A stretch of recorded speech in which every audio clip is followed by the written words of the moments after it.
Welcome to Momentous. I am Pastor Rebecca Great, the pastor and mission developer for Momentous and the host for our weekly podcast. At Momentous, we believe that God is present with us in each and every single one of our moments. We believe that our stories are connected to God's story and to one another's stories. We believe that this connection and relationship changes our lives and our entire world. And before we begin, I invite you to take a deep breath in and to hold it while you count to 3, and then slowly release that breath. Today, we are joined by Deacon Nick Bates, who serves as the executive director of the Hunger Network in Ohio. Deacon Bates, why don't you more fully introduce yourself? Yeah, well, thanks so much for having me on. My name is Nick Bates. I'm a deacon here in the ELCA and in the Southern Ohio Synod. And I've been serving as the director of the Hunger Network since about 2016. The Hunger Network is an ecumenical ministry that believes we can end hunger in Ohio by addressing the root causes of poverty through public policy advocacy. Could you back up just a second and let everybody know what exactly a deacon within the ELCA is? That is a great question because deacons in the ELCA have only been around for about um, 6 years or so. Um, Back at the 2016 Churchwide Assembly is when we officially voted to combine uh, 3 previous rosters, deaconesses, diaconal ministers, and associates in ministry, into deacons. So now we have 2 rosters, Word and Sacrament, which mostly pastors, and Word and Service, who are deacons. So, as a person who is called to ministries of word and service, just like pastors, we are called to preach and proclaim God's love and grace for the world, for a broken world. But many deacons are called to a variety of different positions in the ELCA. Some are called by congregations or as chaplains. Some are called to prison ministry. Some are called to advocacy and education and justice work. So the reality is in the ELCA, when you've met one deacon, you've met one deacon. But we really strive to stand at the boundaries of church in the world to proclaim God's justice and love and mercy for our whole community. When I initially started discerning how God might be calling me to ministry, I felt very called to serve within the deaconess community, which is one of those rosters or one of those groups that you just mentioned that are now also called deacons. I know deaconesses are still a little bit of a special group within the ELCA. But I remain so grateful for the different places and the ways that deacons answer their calls, because they are in so many different places, and it's such a variety and is a gift for where the church can be present, where most other folks involved in working in the church can't be present. Yeah, and I just spent a few days up helping out at a deacon formation event as part of their candidacy requirement. We had about 20 some odd people in person and 20 some odd people online. So they asked if I could come up and help make the hybrid event successful. And it was just such a joy and pleasure to be with, more than 40 candidates for the deacon roster. And of the 40 candidates, I don't think I heard 2 people who were called to the same exact type of ministry, but they were all being called to ministry. And one thing I often say is, in the ELCA, we don't always know what to do with deacons. But the institutional church and our synods, they are learning, and they know that they need deacons out there doing a lot of new innovative ministries and bringing the gifts of the church and God's love into places that we haven't always been able to access. It's amazing. 40 new candidates. That's amazing. Mm-hmm. So this fall, Momentous is embarking on this theme, burning questions, and we are answering some of the big questions that are weighing on the hearts of people within our community.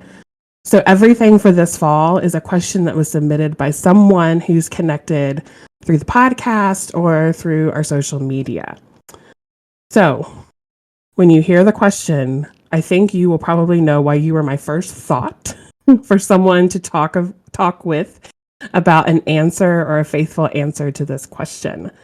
So the question is, can Christians be involved in politics? The simple answer is absolutely yes. And the reality is the people of faith have been involved in policy conversations for centuries, for better or for worse. We can look back historically. The civil rights movement was a faith based movement in this country. We can look at, efforts, during the, 1500s and Martin Luther developing community chest and public education programs, having those conversations. Um, so that I do want to delineate between engaging in policy and engaging in partisan politics. Because as a church, and as Lutherans, we like to say, we're all sinner and saint.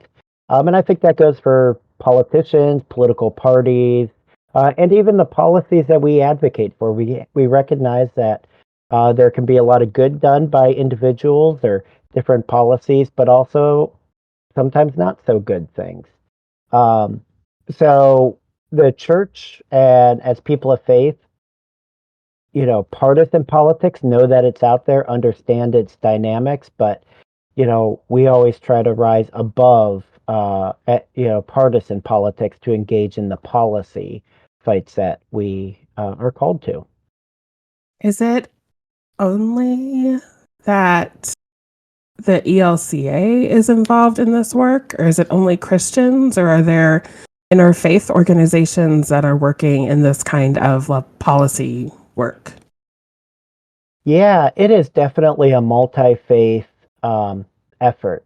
Whether it's here in Ohio where I am, or other states, or nationally or internationally. The ELCA has representatives at the United Nations that work with multi-faith communities on global strategies towards peace and environmental protection around the globe. And here nationally, we have seen the rise of, white Christian nationalism, for example. And a lot of our multi-faith partners have called on the Christian community specifically saying, hey, what can you all do? Can you all stand up and speak out against these things? So we have been, as the ELCA has been part of those conversations for many years now. Now, I have seen some interesting things online as someone who also serves in ministry.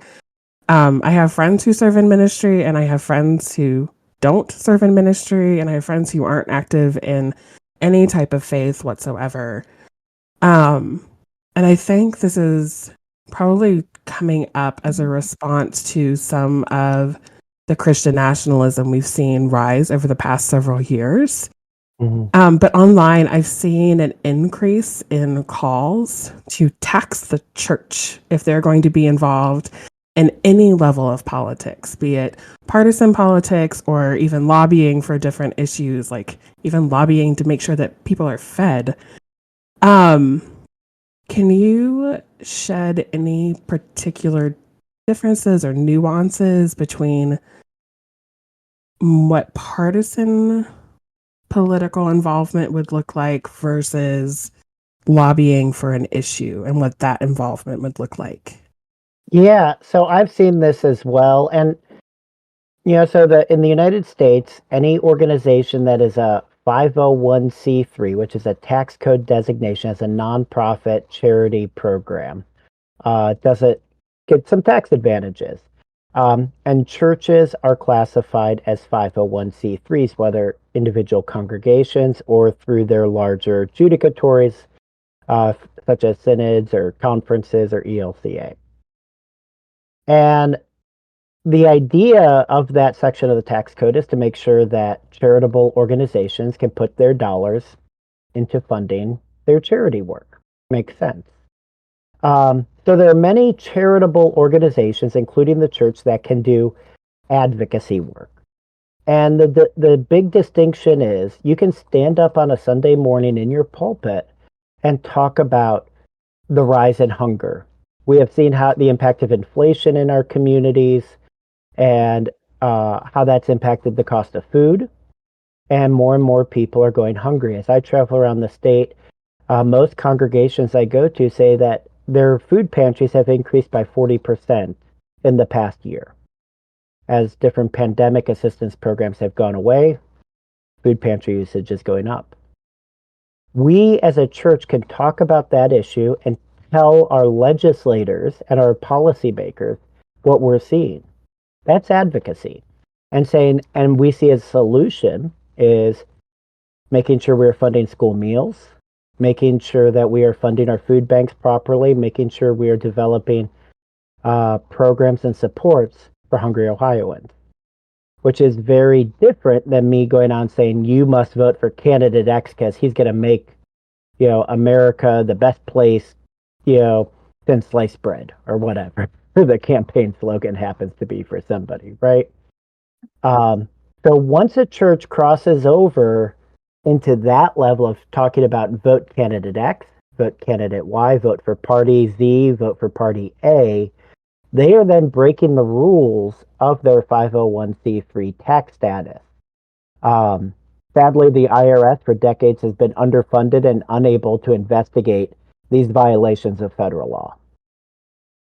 Well, because like listening to you describe it, I'm like, I can absolutely like, I'm not going to name them, but I can think of examples of different faith leaders who like openly endorsed candidates and told their congregations or wherever they are doing their thing to vote in a particular way. And that sounds like that would fall in the illegal camp. Mm-hmm. And I think would also say like I've seen a rise in that over the past 7 or 8 years. I think you mentioned that there are organizations or groups that are multi-faith that are working together for different issues. My hunch is that there's probably multi-faith groups that might be working for issues that would contradict one another. How in the world do we discern our own faithful response as voters and as citizens watching that play out through all the news outlets reporting what's happening at different levels of government? Yeah, so as a member of the Lutheran Church, the ELCA, one of the places I always enjoy going first are social statements. So we have social statements on somewhat fairly easy to agree upon issues. As a church, we're against racism. I hope we can all agree, although I have heard way too many faith voices being in favor of racial segregation. But then there are other topics where we probably don't have as much agreement across the wide multi-faith and ecumenical perspective, such on topics like abortion. Right now, as with the rising tensions in the Gaza Strip and Israel, there are a lot of faith voices that are weighing in and applying their theology to that conflict. So one of the, so I strongly recommend for ELCA Lutherans, look at our social statements. And for ecumenical partners and others, I think we have some great theology in there that can be applied to a lot of other faith traditions. Right? Congregationalist pastor friend tell me once that he loves the ELCA because we write such great stuff, and it just so much of it just sits there, and he never hears any of us using it, so he can pick it up and use it as much as he wants. I'm like, hey, as long as it's getting out there. Um, I'm like, that's a great thing to hear. But yeah, so and a lot of our statements in the ELCA, there's a lot of overlap with some of our main ecumenical partners in the Episcopalian or the Methodist traditions, for example, as well. Yeah, as I was prepping for our conversation, I had, as a pastor in our denomination, completely forgot about the social statements and messages. So, thank you for reminding me that they exist. Those of you who are listening, I will put a link to all of the ELCA social statements and social messages in the transcript for this episode, so you can see some of the issues that that the ELCA has addressed at those different levels. And some of them go back from like all the way to the beginning of when our denomination was formed in the late 80s. And some of them are more recent and have just been approved in the past couple of years. But they are fascinating documents that are readily available for everyone to look at. And a lot of them even have, I think, they have discussion guides to help guide some conversation with different groups. So if you were like me and you forgot about them, I will help remind you because Nick just reminded all of us. And one extra thing to know about these statements is they are all voted on, the social statements, at the church-wide assemblies that are 2/3 non-ordained members. So it's not like these are statements being drafted by bishops, in a back room somewhere, or by the academic elite and agreed upon by the academic, circles. These are statements that truly are being passed and discussed and debated and fine-tuned by the members of the ELCA across all of our 65 or so synods. Yeah, and I think there's even one that's in kind of its beginning debate and discussion stages right now, the civics and public life statement.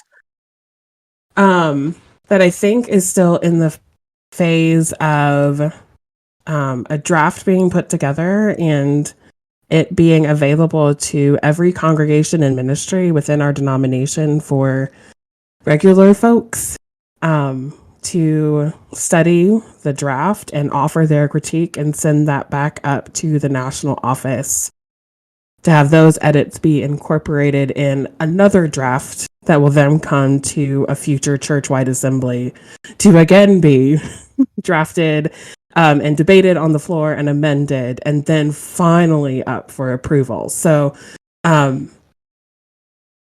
it is a really open process so long as all of the people who get the information are good about sharing the process.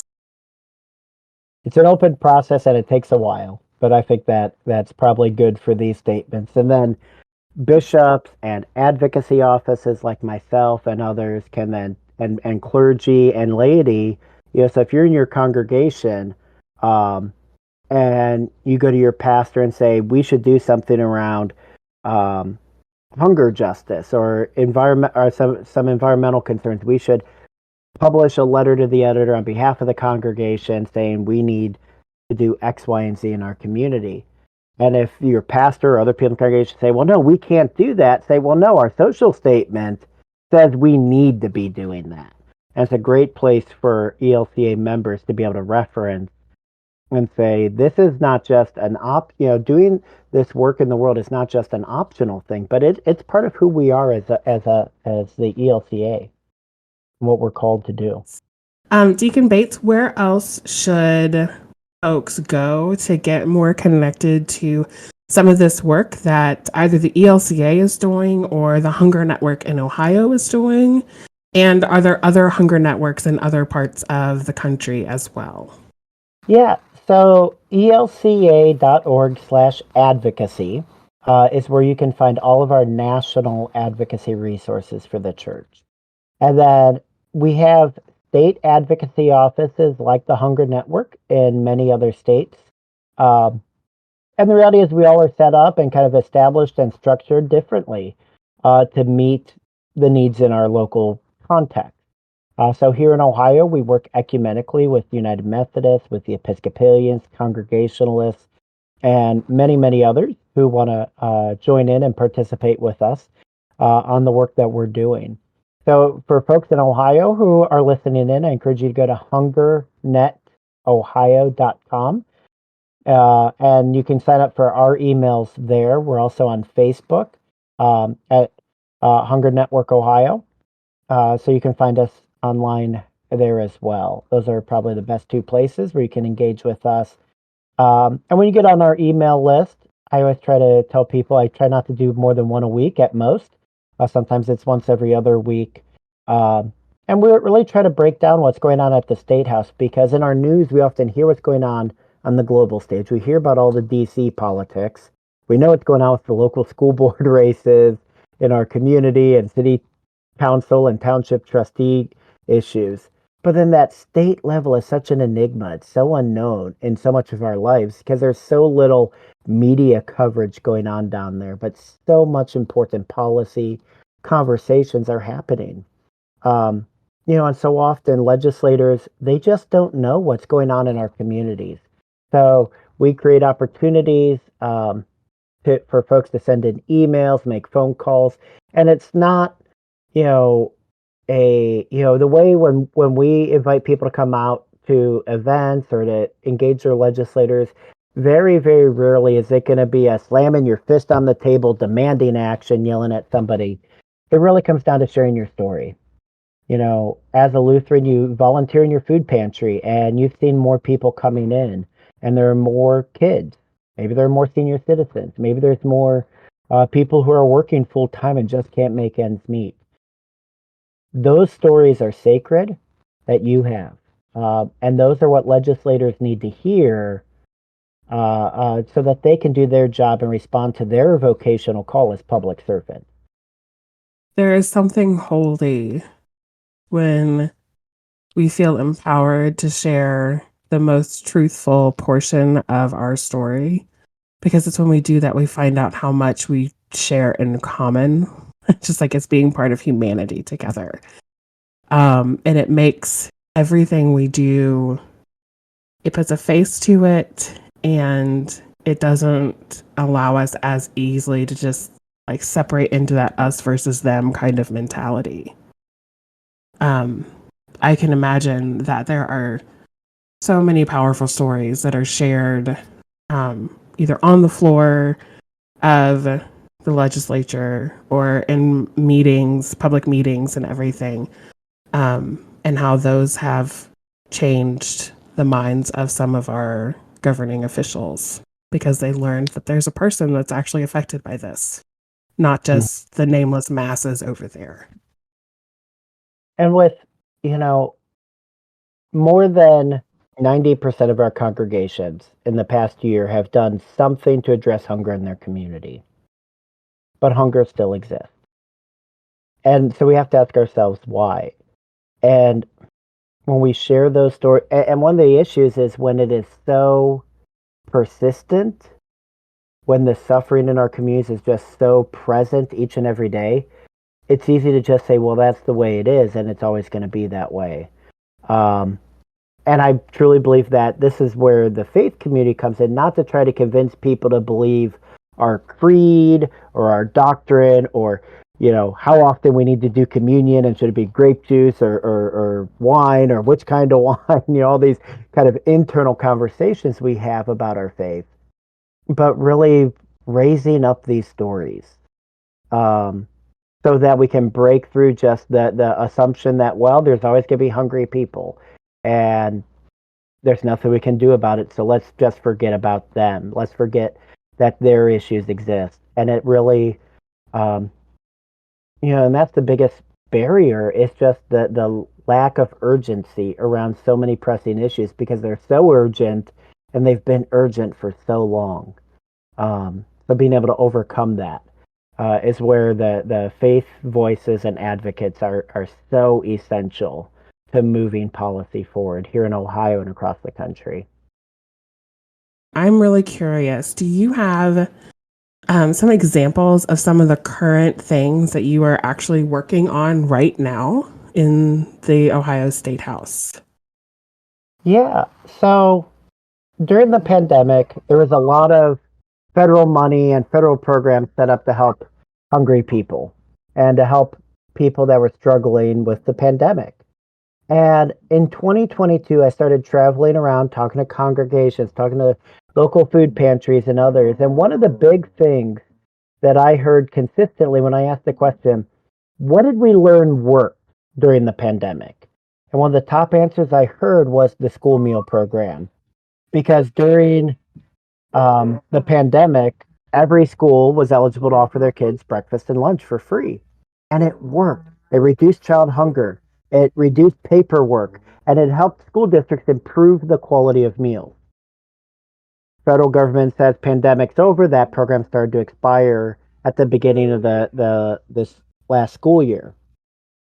So then we're in a situation where what do we do? So we went to the state legislature and we said, hey, this is an important program. It worked. We should keep it and fund it at the state level. Well, sadly, they many legislators were very much against it in the beginning. Were confused by it, didn't understand it. So we kept bringing the stories. We kept bringing the stories. And what they agreed to do is increase it from 135% of the poverty level or 130% of the poverty level for a free meal up to 185% of the poverty level, dramatically increasing the number of kids that are going to receive a free meal each and every day and be eligible, so they're not going hungry, because we know that kids can't learn on empty bellies. If you have an empty belly, you're going to have an empty mind. So we were really excited, and it wasn't me going down there being Mr. Persuasive. It was the stories of school nutrition providers and teachers and students and faith leaders. We hosted a luncheon last May where we had both the chair and the ranking minority party member from the finance committee that helps write the budget come and participate in this forum with us at the State House to emphasize the importance of feeding kids. And it was a great opportunity for not only bipartisan collaboration, but we partnered with the Dominican Sisters of Peace and the Council of Churches and all these different faith traditions and multi-faith traditions to really show that we can come together to make sure that more kids are fed. I think that speaks to that's another example of why stories are so important, right? Because during COVID, it was so easy to just think about our own experience and not the wider needs of our community because we weren't out and about as much. Mm-hmm. And so it became really easy for many people to ignore it. But in sharing the stories and being present, that's huge. And lays some of the groundwork for the continued work that continues on to today. Thank you, Deacon Bates, for joining us today. It is wonderful to hear about your particular calling and how you are serving as a deacon within our church out in the world, and to learn more about the particular work that you and the Hunger Network in Ohio are doing, and also how each of us can maybe not shy away from being involved in advocacy work and policy work, because that is responding to God's call in our lives to care for our neighbor. And so when we see things like, oh, we need to tax the churches and you can't say anything about anything that might sound like politics, I feel like we now have some of the language that helps us craft a nuanced response. Because I loved when you shared the difference between policy work and partisan work. So thank you for joining us today and for sharing your expertise and for sharing your story with us. Thank you so much for having me, and bless everyone who's listening to this podcast and this, not even so new anymore, ministry.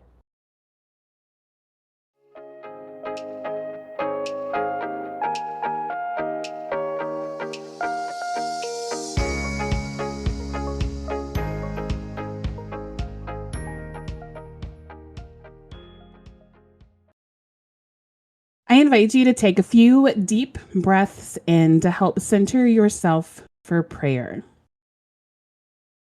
A prayer for discerning action. God, who gave your people laws and precepts and commandments and ordinances to follow as they learned how to live together.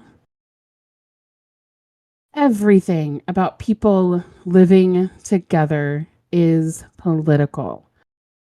And so much of the guidance and commandments you have given to your people calls us to look to where there are systems of injustice set up, and it calls us to care for those who are harmed by those systems. Continue to call us to notice and serve those who are harmfully impacted by the ways we run the world.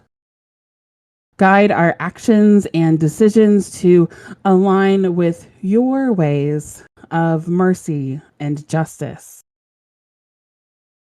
Help us discern how to faithfully live together, showing the world that a life of following in the footsteps of Jesus means loving and caring for and serving our neighbors across the world. Amen.